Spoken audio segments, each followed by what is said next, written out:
So in lecture 6, at the start, we gave we recapped the limit. We recapped the limit of the OLS estimator, and we saw when OLS would be consistent. The crucial assumption is this exogeneity assumption that X and U are uncorrelating. That this is not. Okay, so in the general, this in general here is the bias. Okay, and this is being derived in some simple examples in the exercise sheet. So in practice then, there are many different ways that this bias term can arise. Namely, there's many ways that this can be non-zero here, that this crucial vector here can be non-zero. We gave some examples. The classic one is an emitted variable bias, and we gave 2 empirical examples where having emitted a variable would cause a bias. So for example, emitting ability in a wage schooling regression. We also at the bottom gave another example of measurement error bias, and again, I think this is in green, it's in most of the textbooks. Another way to get a bias is to have measurement error. So namely, there's 2 ways you can get measurement error. We'll take the case of, we want to look at the effect of, so part 1, we'll do measurement error.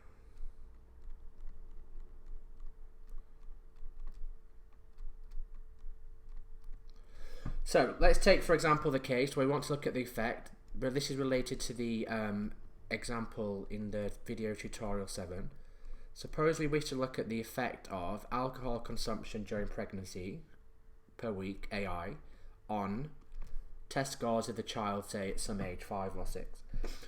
Okay, well there's 2 problems here. As in the lecture in the video tutorial 7, we gave many reasons why, even if we included control variables here, alcohol consumption would be related to UI.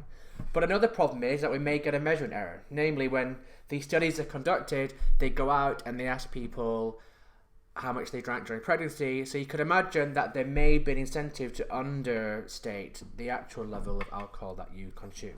Namely, this here would be the actual level. We want to look at what's the effect of the actual level of alcohol during pregnancy on test scores, but we only measure, call it AI star, we only measure their reported, so this here is the actual, but we only have their reported alcohol consumption, which of course the 2 things will only be equal if they're telling the truth. So there's many empirical examples, there's an incentive, there may be incentives for somebody to lie. Where's it going? 1 second.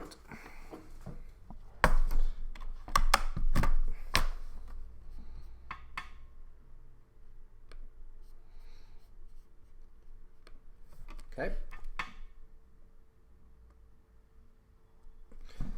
So we measure AI star, their reported alcohol consumption. So we can think of this then, that the reported alcohol equals their actual plus, call it, say, I don't know, VI.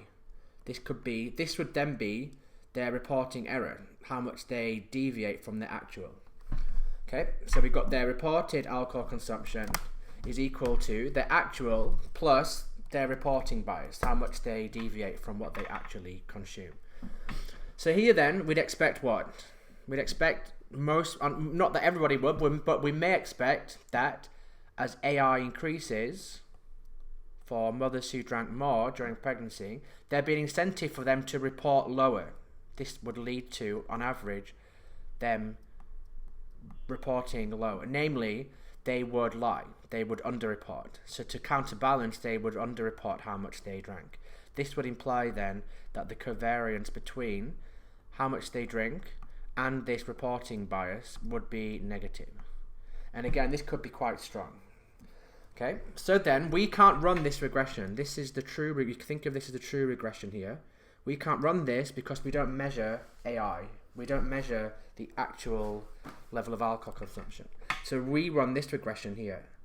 We can run this, beta naught plus beta naught 1 of reported, if we run this regression on the reported alcohol consumption plus, call it e to I.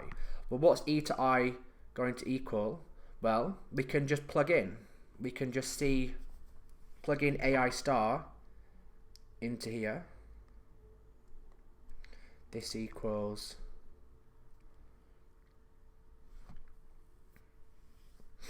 sorry, so if we plug in, so we can see from, where have we got here?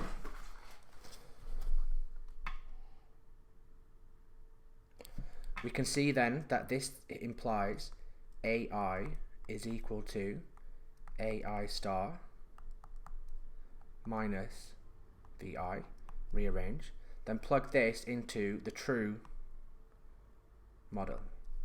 Okay, so what will we get then? Well, if we plug this, do now the true model, write it again. This is the true model, but of course we can't run this regression.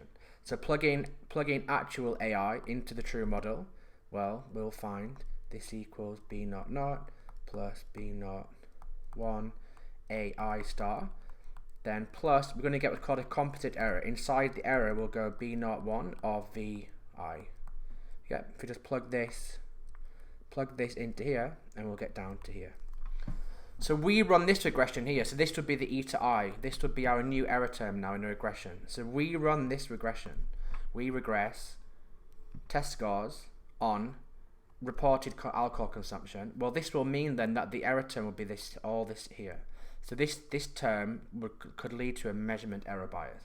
Well, what's the limit of the OLS estimator of this slope coefficient? Well, we know this tending probability to the covariance of the independent variable and the regressor.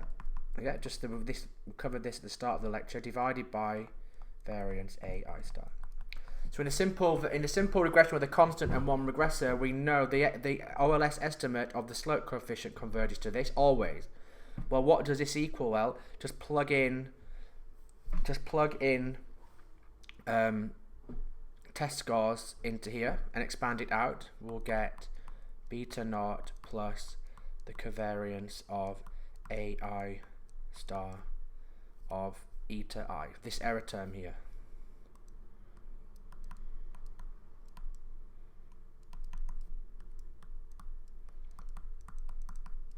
Okay, so we can see then it's equal to B0 plus the covariance AI star and UI. And again, as from video tutorial 7, we may expect this to be negative, but we can see we also get this measurement error bias here. We're going to get minus B0 covariance of AI star, sorry, AI.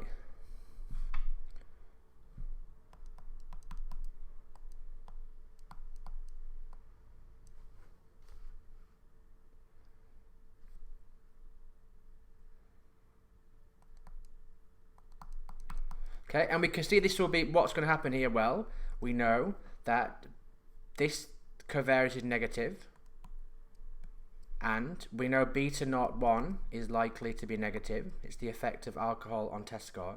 So this, we're going to get minus a negative, so this will be positive. So this whole thing will be negative here. So all we've literally done is gone through and shown that when we measure, we want to run this true model here, but we actually have to run this regression here. And using the fact that we have this measurement error here, we essentially put some further error into the model, and this can be correlated with our regressor, which can cause a bias, and here it will cause a downward bias. So you should have seen this before. I think it's in the green textbook. It's also in the Waldrich textbook, and it's the classic example of measurement error in the regressor, just highlighted through the example of alcohol consumption. Okay, so next then was just go into a bit more detail about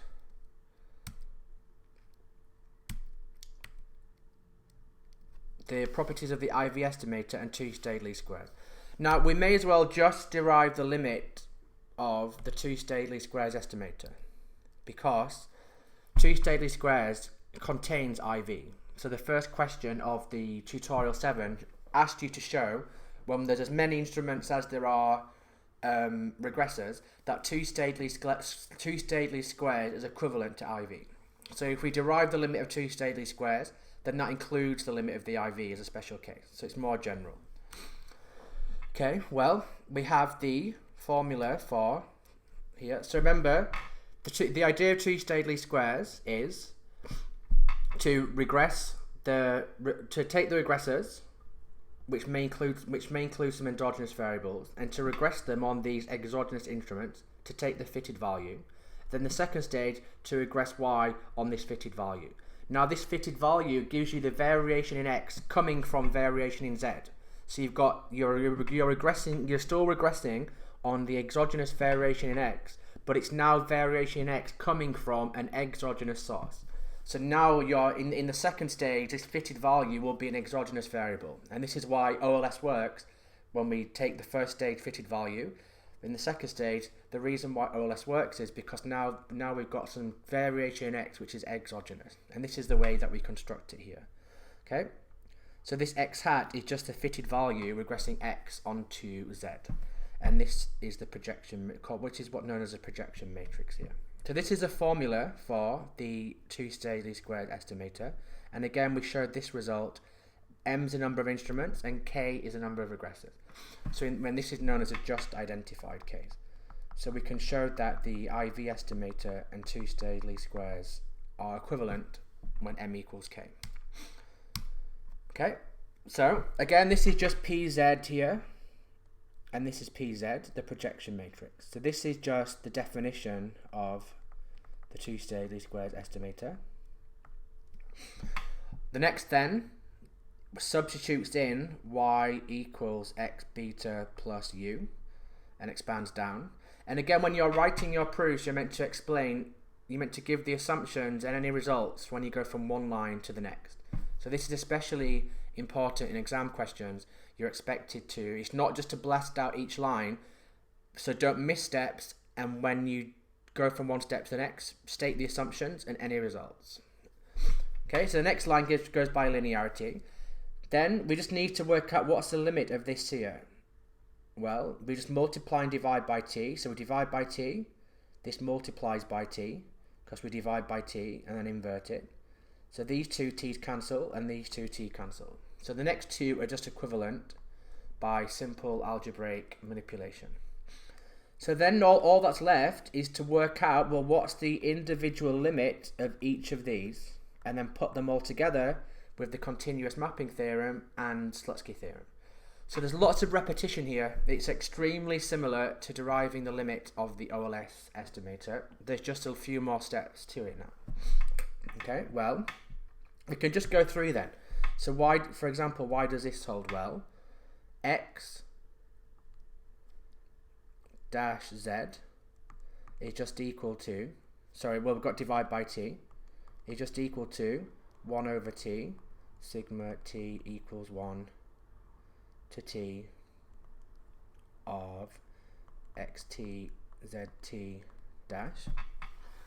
Just using the matrix multiplication. Well, this is just this is a matrix now, but again it's just the average of some matrix, and because xt we assume is IID, then by the weak law of large numbers, this term tends in probability to its expectation, E of xt zt dash. And again, they're all equal to each other because the identical assumption means that this is the same in every time period. So the assumption is IID, and the result is the weak law of large numbers. And you can just go through and do it for each one. We can do this and we can do this, and they're all defined above. So if we take this term here, we're going to put it all together. So we have beta hat 2-stage least squared is beta naught plus. So the only way to really lose marks in terms of exam here is, as I said, to not give enough detail in your answer. So it's crucial that you practice doing these out by hand on your own, and then writing everything out and making sure that you've covered all the assumptions you need and all the results that you've used. Okay, so it's a bit of a mess, it's a bit long, but it looks harder than it is. So then what happens? Well, this tends in probability then to beta naught plus, well, this is just here qxz. This is qzz to the minus 1. So again, this one holds by the weak law of large numbers. This one holds by the weak law of large numbers. And the fact we assume qzz is full rank, which implies it holds by the continuous mapping theorem. and qxz dash minus 1 q and it off through qxz qzz minus 1 qzu. And again, similar argument, and the whole thing, all of this whole thing together holds by Slutsky. Namely, when we've got when we've got many sequences times together, the limit is the individual limit of each one times together, which comes by Slutsky's theorem. And again, finally, then we assume that QZU, which is just shorthand for this, that U and Z are uncorrelated, equals naught, which gives us beta naught. Okay, so the crucial bit here is, and again, if you're ever unclear, then feel free to use a live stream session. I put a revision stream on Blackboard. Write your answer, take a picture of it, put it on the revision stream, and ask if you've done it right. I put all the steps, etc. If you're not clear. Okay, so that's then a proof that two-stage least squares is consistent. Okay, so that's the first. So the final one then was to look at what's the properties of two-stage least squares when the identification condition doesn't hold. So again, you don't need to be able to prove the following result, what I'm going to do next. And again, this wasn't covered in the lecture, but just as a bit of an extra, just to see why, take the simplest example where we have, say, yt, forget about the constant, just have one, everything generalizes, just assume they just have one regressor, plus ut, then we have xt, again, let's just have one instrument here, plus say eta t. Okay, then we have then the OLS estimator in this simple case is just sigma t equal 1 to t xt yt, sorry, the IV estimator, sorry, to sigma zt yt divided by sigma t equal 1 to t zt and xt. So again, this is just the OLS estimator replacing x with z. Okay, and again we can plug in y into here, and we're going to get beta naught plus sigma t equals 1 to t of zt, and then again we're going to get ut here.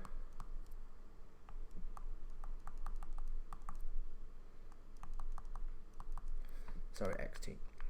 So as always, the properties of IV will depend on the limit of this term here. And we're going to now see what happens to this when the identification assumption fails. Well, the identification assumption holding here would mean pi naught doesn't equal naught. It would say that x and z are correlated. So here, it breaks down when pi equals naught. So let's see what happens when this equals naught. Okay, this is what we're going to do now, namely when it's unidentified. Well, let's make some assumptions on y and x to derive the limit of this here. So again, I'll write it down again in a minute. Well, again, pi naught is the OLS coefficient. So as always, the error term will be uncorrelated with the regressor here. Okay. Let's have that the instrument's exogenous.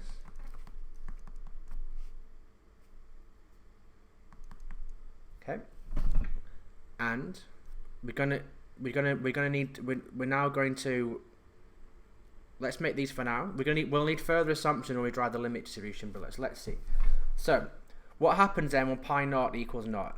Well, in this case, then it means that xt just equals the error term e to t, where e to t is uncorrelated with zt, because remember, pi naught is the OLS coefficient, so it makes the residual uncorrelated with the regressor. Well, normally we'd multiply and divide by 1 over t, and then we'd use standard results. But what's going to happen here? Well, 1 over t sigma t equal 1 to t zt xt. Well, what happens to the numerator here? Well, by Weak law of large numbers, assuming that z and x are IID, this converges in probability to its expectation. Well, when pi equals naught, xt just equals e to t, and it's uncorrelated with z by construction. So again, when pi naught equals naught, when it's unidentified, this equals e over zt e to t, which is just equal naught by construction. So what's the problem here then? Well, we can't then use the continuous mapping theorem or Slutsky's theorem. Namely, we now know that when it's not identified, the numerator converges to naught.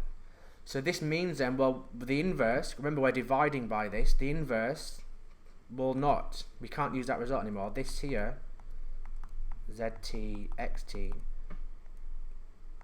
this here now, inverse, is going to tend towards kind of the inverse of naught, which of course doesn't exist. It's going to tend towards infinity. Yeah?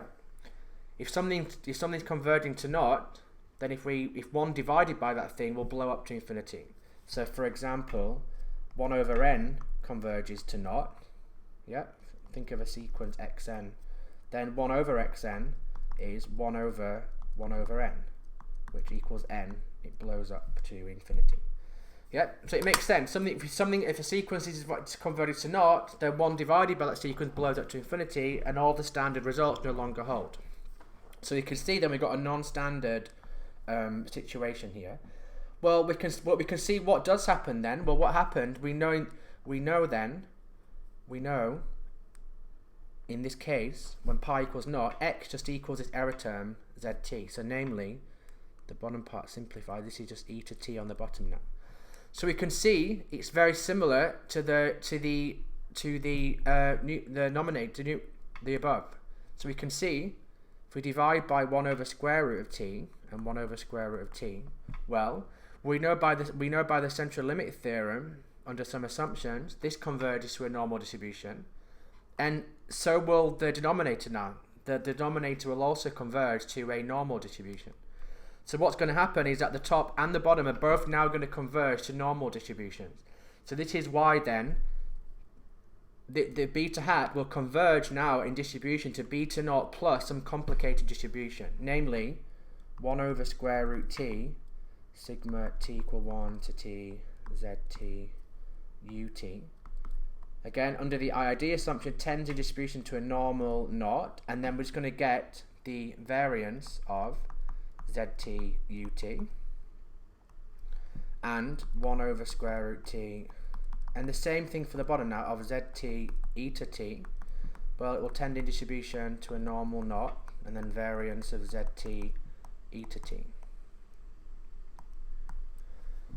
So just call it W1 and W2. They're two normal distributions now. Well, this just says then IV, beta hat IV converges in distribution to beta naught plus W1 over W2, which is just the ratio of two normal distributions.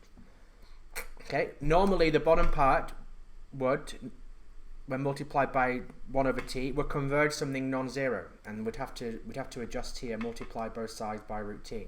Here we don't need to do that because the numerator and the denominator are now both converging to naught at the same rate. So this is why we don't need to subtract b naught from both sides and multiply by square root t to stop it from shrinking. Now the top and the bottom both converge at the same rate, and they both converge to a normal distribution.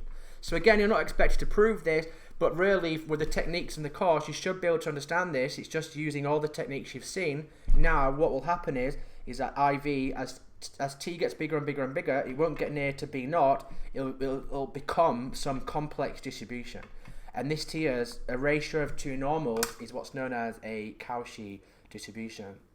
And it will have a very strange distribution, and it will have infinite variance. And this relates then to the weak instrument problem. The nearer that pi is to naught, the closer it is, the distribution gets nearer and nearer to this complex thing here. This is why the properties of IV break down as pi gets smaller and smaller and smaller, and in the limit when it's not, it actually becomes biased, and the IV estimator itself just has a really strange distribution with infinite variance. And I'm going to make a video clip about this, which I'll put up soon, and it's a bit more detail on that. Okay, so I hope that was helpful, and please use the revision stream that I put online on Blackboard to upload any revision questions over the holidays, and I'll hold some streams after Christmas in January. Okay, so thanks for watching.